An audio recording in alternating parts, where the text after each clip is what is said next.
Hey everyone, welcome back to the channel. In this video, I'm going to be reviewing a battle style heavy jump rope. The name of this particular rope you just saw a second ago there. I have no affiliation to this company. I actually ordered this rope from Amazon.co.uk about 2 months ago for just under €20, so quite reasonable. The length of the rope is 9.2 feet. It's 25 millimeter around, and the weight is 2.95 pounds. So just under 3 pounds in weight. So it's quite a heavy jump rope.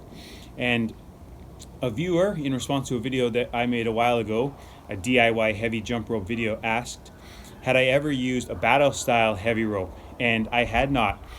So that kind of sparked my curiosity. I went online and I ordered this one that same day. I've used DIY heavy jump ropes with rope that I've purchased from hardware stores, construction stores that work extremely well.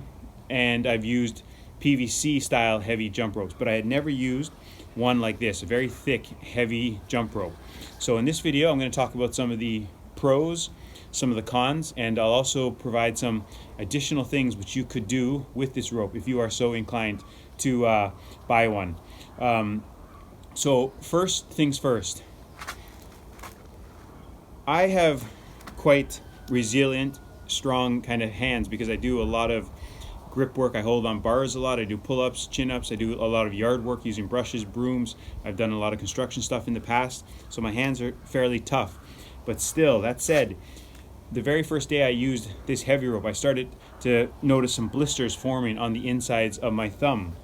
So these handles, unlike a typical jump rope or a PVC heavy jump rope, these handles, because there is a heavy rope inside here, there are a lot of bumps on the handles. And so just gripping that, it provides a different sensation to your hands than a normal jump rope. And also, this type of heavy rope, when you're spinning it, the handles can actually turn in your hands or shift around a little bit. So one thing I was not prepared for was getting some blisters starting to form on the insides of my thumb. So when I first started using these, I wrapped my thumb around the handles, as you can see there, but I noticed some blisters starting to form because the handles are quite rough and they do move around while you're jumping. So what I tend to do now is I'll use like a false grip. I put my thumb on top of the handles like so, and that prevents any blisters starting to form. Sometimes I'll leave the thumb on top too, like I would if I was using a normal jump rope handle. So that's one thing to keep in mind if you are going to try one of these ropes. Be careful wrapping your thumbs around them. And I understand now why some companies provide gloves with their heavy jump ropes like this, the battle style ropes. Can prevent that from happening. But still, you might just want to experiment with a false grip, keeping your thumbs on top, or like so. But be careful with your thumbs wrapped around the handles. One benefit of a heavy rope like this is you will certainly notice fatigue, a good workout in your shoulders. Even if you keep your upper arms close to the sides of your body, like you would with normal good jump rope technique, you'll still engage your shoulders a lot with a rope like this because it is quite heavy, just under 3 pounds. One thing which I was not expecting, because I've used several heavy ropes before, is the amount of fatigue in my forearms using this style of rope. Even if you're just jumping, doing a few hops in a row, try to go for maybe 10 hops in a row. If you can, a minute, you will experience some burn in your shoulders and certainly in your forearms.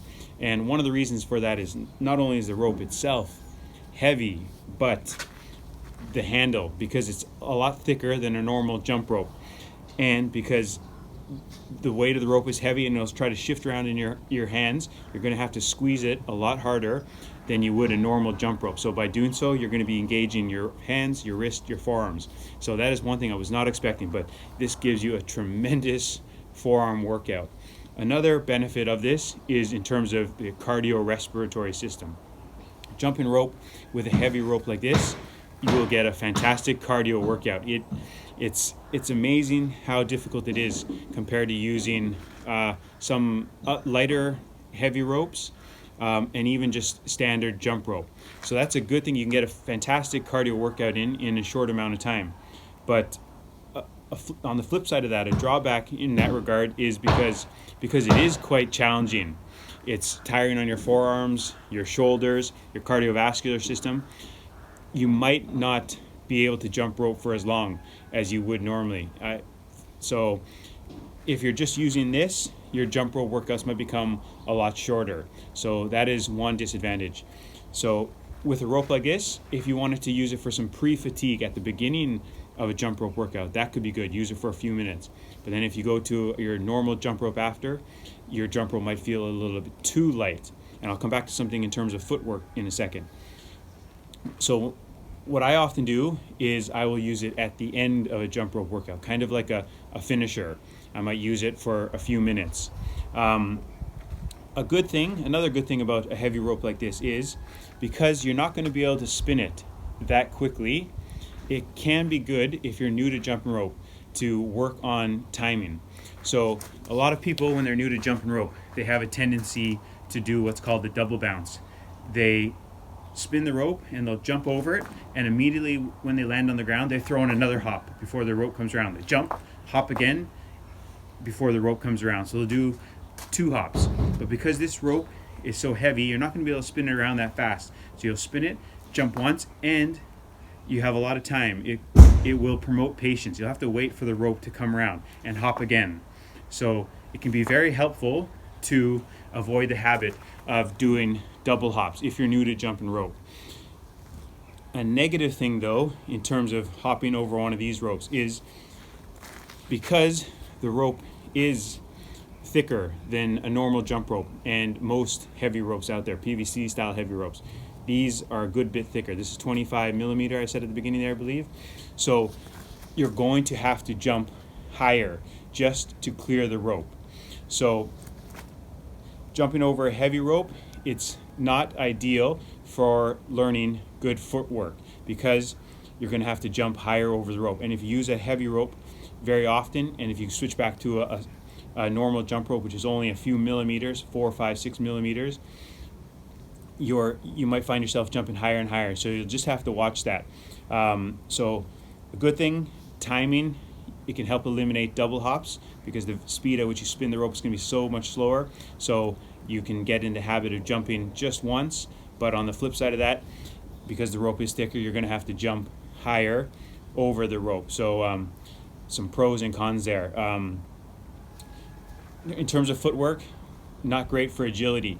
Let's say boxers, for example, they use jump rope. One of the reasons they like jumping rope is because it works on their footwork. They have to use quick feet. They don't keep their feet on the ground that long. They're jumping up, standing on the toes and balls of their feet, moving around quite quickly. But with a heavy rope, you're not going to be able to do that. Just performing a basic 2-foot hop can be challenging. And yes, if you're a more advanced jump roper, you will be able to perform some tricks like, as you can see here in the background, boxer steps, 2-feet hop crisscrosses, running crisscrosses, but don't expect to be able to do advanced jump rope moves with a heavy rope like this. Double unders would be extremely difficult to even.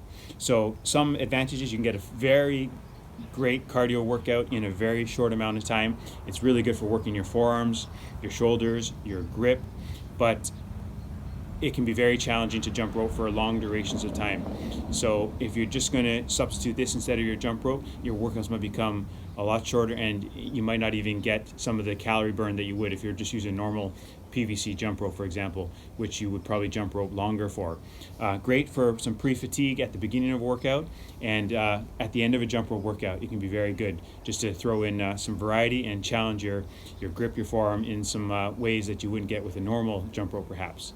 Some other things, what I like about a heavy rope like this is you can use it for doing resistance training. So as you can see here on the screen, I simply tied the rope around my waist, and then you can use it for doing push-ups, you could use it for doing dips, you can use it for doing hanging work, pull-ups, chin-ups. If you have access to a bar which you could wrap the rope around, you could do even back or rows for your back. So you could do planks with this. It adds, so as I said, 3 pounds. Not a ton of weight, a lot of weight if you're jumping rope, but if you're doing resistance training, it's not a lot of weight, but still 3 pounds when you're doing push-ups for several repetitions, hanging, pull-ups. It does add a certain resistance, and I do like the fact that you can use this for doing a lot of rowing actions if you just wrap it around a bar, for example. So for €20, it's not a bad piece of exercise equipment to have. It can be good for some pre-fatigue before jumping rope, or as I tend to use it for, post-exercise, post-jump rope at the end of a jump rope workout, or even as a supplement to some other training that I might be doing, maybe a run, some resistance training. So not a bad piece of equipment for less than €20, just under 3-pound heavy rope. All right, I really hope you enjoy this video. Thanks for watching, everyone. Hope to see you again soon.